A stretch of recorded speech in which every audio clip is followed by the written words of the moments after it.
O governo agora indica que vai retomar o debate sobre a reforma da Previdência. E para explicar para a gente o preço que o trabalhador vai pagar por essa compra de votos na Câmara dos Deputados, a gente conversa agora aqui no estúdio com o José Silvestre, que é coordenador de Relações Sindicais do DIEESE. Boa noite, Silvestre. Boa noite, Thalita. Bem-vindo mais uma vez. O governo acredita que tem maioria para aprovar essa reforma da Previdência. Você acredita que a compra de apoio, as trocas de favores vão continuar para que essa reforma seja aprovada?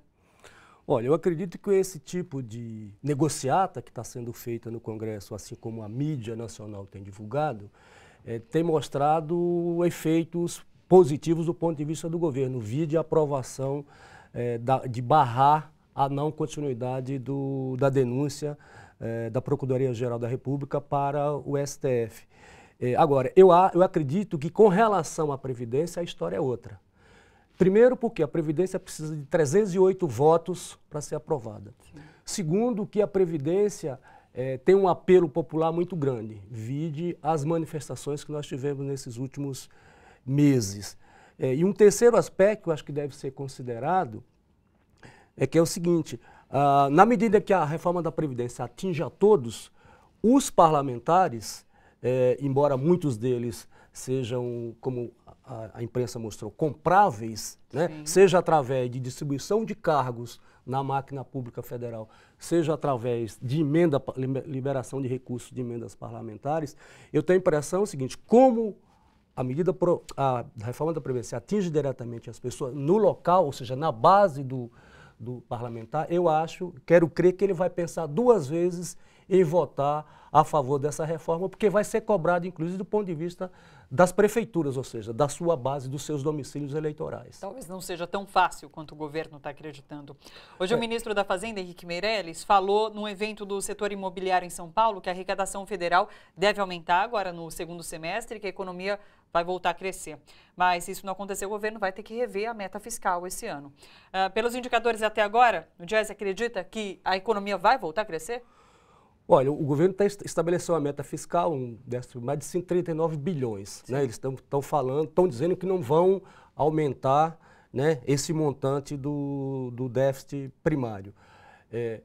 Que significa o seguinte: tira tudo que é juros, que isso o governo não mexe, ou seja, transferir para o sistema financeiro, para o rentismo, cerca de 500 bilhões de reais, como foi feito em 2016, isso está fora dessa conta.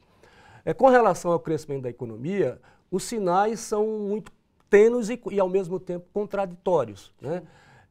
A gente acredita que a margem, dado que você tem, o investimento está travado, o desemprego continua elevado, você tem uma reforma trabalhista que acabou de ser aprovada, que significa piorar a renda dos trabalhadores. E, na medida que você não tem os investimentos, né, e a indústria, que é o setor dinâmico da economia, que é o que, na verdade, que puxa, né, tem dado sinais pouco positivos, a gente acredita que a indústria não vai, a economia não vai crescer no segundo semestre a ponto de recuperar esse período, porque a projeção de crescimento do PIB está em torno de 0,5%. A gente acredita que deve ficar nesse patamar. O que significa aumentar essa meta, aumentar o déficit? Significa ou você reduz o gasto, sim, tá? Ou você aumenta, melhora a receita. A receita viria por onde? Via crescimento de impostos, ou seja, como foi aprovado recentemente, sim, a medida lá do PIS/COFINS. Então teria que vir via receita. E você acha que isso vai acontecer? O governo está dizendo que não, né? Mas ele dizia também há um mês atrás que não ia ter nenhum tipo de aumento de imposto, de contribuição. Acabou fazendo, né? Então, se ele for mexer na meta, é provável que aumente, implante algum tipo de aumento de imposto, né? De contribuição que for possível do ponto de vista de implantação imediata. Porque o governo está fazendo exatamente o que ele disse que não iria fazer, que é esse aumento de impostos. Então, exatamente. Como ele estava dizendo que não faria isso, e fez há um mês atrás, né? Por cerca de um mês atrás. Então, não dá para acreditar que ele não venha a fazê-lo novamente, né? Na medida que já fez, insistiu que não faria e fez. Tá bom. Silvestre, muito obrigada, viu? Até a Obrigado, sexta-feira que vem.